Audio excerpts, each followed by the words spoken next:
हमारे साथ कार्यक्रम में शामिल हो रहे हैं go India stocks dot com के फाउंडर राकेश अरोड़ा साहब। 25 साल से ज़्यादा का लंबा गहरा अनुभव उनका बिजनेसेस का भी है और भारतीय शेयर बाजारों में रिसर्च का भी। बड़े बड़े ग्रुप्स के साथ काम करने का अनुभव और मैक्वायरी जैसी दिग्गज एफआई ब्रोकरेज में अरोड़ा साहब हेड ऑफ रिसर्च के तौर पर लंबा समय दे चुके हैं और हाईली रैंक्ड एनालिस्ट रहे हैं और मार्केट स्ट्रेटेजी में उनका कोई जवाब नहीं। एजुकेशन के लिहाज से सर ने सीएफए किया है और बीटेक किया है आपने आईआईटी वाराणसी से। मैं अरोड़ा साहब से बात करूं उससे पहले हमारे दर्शकों को बताना चाहता हूं कि पूरे हिंदुस्तान में मेटल स्टॉक्स के बारे में, मेटल सेक्टर के बारे में अगर सबसे बड़ी अथॉरिटी के साथ किसी एक एक्सपर्ट को पिछले कई सालों से जाना माना जाता है तो राकेश अरोड़ा साहब। और आज हमने इसीलिए विशेष आमंत्रित किया है कि मेटल स्टॉक्स में जिस तरह का एक्शन हो रहा है, दुनिया भर में मेटल के दाम जिस तरह से बढ़ रहे हैं, जरा एक बार अरोड़ा साहब से बेहतर हमें कोई समझा नहीं सकता। राकेश जी, बहुत बहुत स्वागत है सर, धन्यवाद हमें समय देने के लिए। आपका सेक्टर शाइन कर रहा है, चमक रहा है एकदम। बिल्कुल सर, पहले समझाएं हो क्या रहा है दुनिया भर में मेटल्स में। अनिल जी, माहौल तो बन रहा है तेजी का। जी। क्योंकि एक तरफ तो अपन उम्मीद कर रहे हैं कि यूएस में इंटरेस्ट रेट कट होगा और उसके मद्देनजर गोल्ड में हम देख चुके हैं कि किस तरह की तेजी पहले ही हो चुकी है।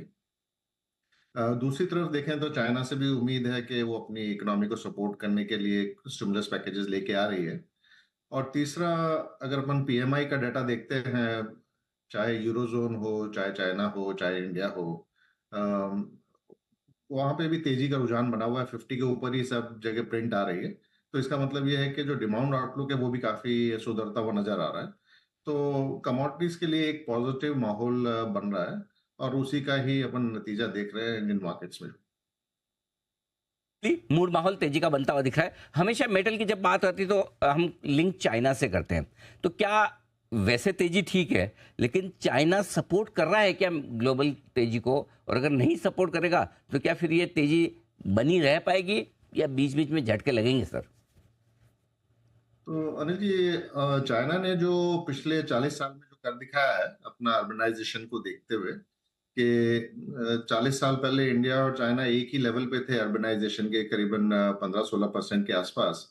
अभी इंडिया 32-33 पे है और चाइना 60 के ऊपर पहुंच चुका है। और नॉर्मली इस तरह की जो अर्बनाइजेशन का जो ट्रेंड होता है, वो बाकी जो डेवलप कंट्रीज हैं, यूएस वगैरह है, उनको 200 साल लगे वो करने में, जो चाइना ने 40 साल में कर दिखाया। अब ऑब्वियसली हम एक ऐसे लेवल पे पहुंच गए हैं कि वो ग्रोथ रेट तो मेंटेन करना बहुत मुश्किल हो गया है और चाइना की पॉपुलेशन भी अब डिक्लाइनिंग फेज में चली गई है। तो कमोडिटीज के लिए उस तरह का जो तेजी जो चाइना जब ग्रो कर रहा था इतना फास्ट, वो तो होना उतना मुमकिन नहीं है।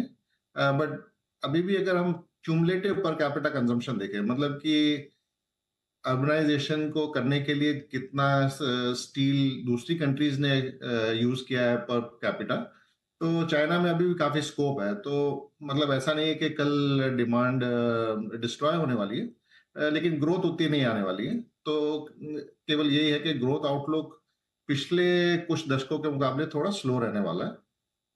अब क्या इंडिया चाइना के उसको कंपनसेट कर पाएगा क्या? तो उतना तो मुझे नहीं लगता है कि इंडिया उस स्पीड पे ग्रो कर सकता है, क्योंकि आखिर वहां पे पॉलिटिकल सिचुएशन अलग है और काफी चीजें वो लोग कर लेते हैं जो हम लोग एक डेमोक्रेसी में करना मुश्किल है। तो मुझे लगता है कि थोड़ा स्लो डाउन रहेगा। बट इसमें एक जो दूसरा ट्रेंड उभर के आ रहा है वो ये है कि हम लोग सब रिन्यूएबल की तरफ जा रहे हैं और वहां पे हमें काफी बड़ा कैपेक्स करना पड़ रहा है। तो जैसे जैसे सोलर और विंड पावर की तरफ हम लोग जा रहे हैं, थर्मल से ट्रांसमिशन कैपेसिटीज की काफी रिक्वायरमेंट है। और इस चक्कर में जो नॉन फेरस कमोडिटीज हैं, जैसे कि कॉपर हो गया, एल्यूमिनियम हो गया, इनकी डिमांड थोड़ी ज्यादा रहने वाली है एज कम्पेयर टू फेरस, जैसे स्टील वगैरह जो है। तो ऐसा नहीं है कि ओवरऑल डिमांड थोड़ी उतनी नहीं रहने वाली पिछले कई दशकों के मुकाबले। बट नॉन फेरस की डिमांड थोड़ी ज्यादा रहने वाली, क्योंकि जो रिन्यूएबल के लिए जो कैपेक्स हो रहा है, उसके मद्देनजर ये वाले मेटल ज्यादा यूज किए जाते हैं। ये चाइना से आपके लिए संकेत है। अब सर, जो कुछ भी इम्पैक्ट दिख रहा है इस पूरी ग्लोबल रैली का, हमारे मेटल स्टॉक्स पर किस तरह का असर आप देख रहे हैं?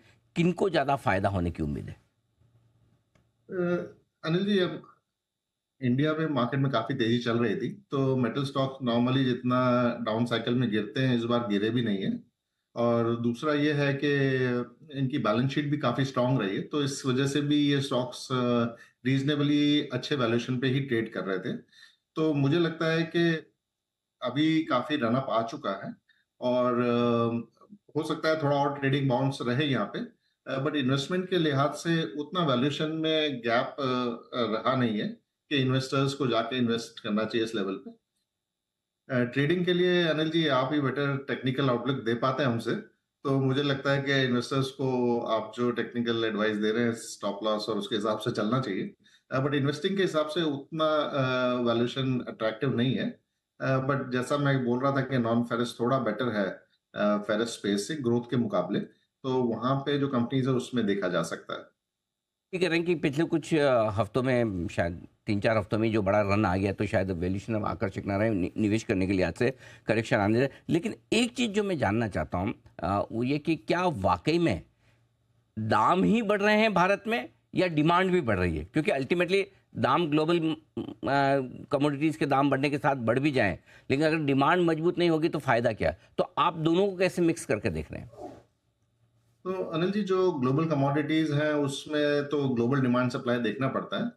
तो अब जैसे कि स्टील है, तो चाइना में अगर बिलियन टन स्टील बनता है, तो इंडिया में 110 बनता है। तो अगर हम लोग 8% की जगह 12% पे भी ग्रो कर जाएंगे, तो ग्लोबली ऐसा कोई इम्पैक्ट नहीं होता है इंडिया के डिमांड से। बट इंडिया के जो स्पेसिफिक प्रोडक्ट्स हैं, जैसे कि पाइप हो गए या ऐसे प्रोडक्ट जो कि ट्रांसपोर्ट करना मुश्किल है बाहर से, तो उनकी डिमांड पे काफी असर आता है इंडिया की हाई ग्रोथ का। तो वो वाले प्रोडक्ट थोड़ा बेटर करेंगे, जो कि इंटरनेशनल कमोडिटीज हैं वो थोड़ा कम मतलब उनका चाइना से ही लिंक बना रहेगा, जैसे हॉट रोल कॉयल वगैरह हो गया, जो आसानी से एक्सपोर्ट हो जाता है। तो अब जिस तरह से प्राइस बढ़ने की बात भी कह रहे हैं अपन, तो प्राइस केवल एल्यूमिनियम और कॉपर वगैरह का ही बढ़ा है। एक्चुअल में स्टील का प्राइस तो बढ़ा नहीं है। पिछले एक महीने में मैं देख रहा था कि स्टील का प्राइस चाइना में भी 5-6% गिरा है और इंडिया में भी थोड़ा वीक ही है। तो प्राइसेस एक्चुअल में स्टील वगैरह के तो बढ़े ही नहीं है। हालांकि उनके रॉ मटेरियल प्राइसेस थोड़े गिरने की वजह से मार्जिन में इंप्रूवमेंट आएगा। बट स्टील प्राइस अभी ना तो बढ़े हैं, ना बढ़ने की उम्मीद मुझे दिख रही है नियर टर्म में। ये आपके लिए भारतीय बाजारों के लिहाज से। सर, भले ही आपको लग रहा है कि निवेश के लिहाज से थोड़े वैल्यूएशन महंगे हैं, लेकिन जब भी खरीदने का मन हो, क्या खरीदना आप पसंद करेंगे? स्टील, एल्यूमिनियम, कॉपर, जिंक वगैरह में? और कौन से स्टॉक्स आपके रडार पर रहेंगे? सो अनिल जी ऐसा है कि जो चीज चाइना एक्सपोर्ट करता है वो तो अपने को नहीं लेना चाहिए ज्यादा। जो चाइना कंज्यूम करता है वो लेना चाहिए। ओके। तो चाइना अधिकतर जो माइंड प्रोडक्ट है, जैसे आयरन ओर हो गया, कॉपर हो गया, इवन कोकिंग कोल भी एक लेवल तक हो गया। तो ये सब प्रोडक्ट हैं जो कि चाइना इंपोर्ट करता है और वहां पे ही तेजी रहेगी जब जब चाइना ग्रो करेगा। तो मुझे लगता है कि अगर अपने को मौका लगे तो इन कमोडिटीज की तरफ हमें जाना चाहिए। जहां जहां कन्वर्जन है, वहां जैसा मैं बोल रहा था कि जो डोमेस्टिक फोकस प्रोडक्ट है जैसे पाइप्स वगैरह, तो वहां पे हम लोग देख सकते हैं क्योंकि इंडिया की ग्रोथ की वजह से वहां पे अच्छी ग्रोथ रह सकती है। बट जो ग्लोबल कमोडिटी टाइप प्रोडक्ट हैं, उन कंपनीज में वैल्यूएशन को थोड़ा ध्यान में रखना चाहिए। राकेश जी, बहुत बहुत धन्यवाद सर आपका समय देने के लिए और पूरे मेटल सेक्टर पर अपना आउटलुक विस्तार से बताने के लिए, चाहे वो भारतीय बाजारों में मेटल सेक्टर का हो या फिर ग्लोबल मार्केट्स में। जल्द आपसे फिर मुलाकात होगी। Thank you so much sir, बहुत बहुत धन्यवाद। Thank you.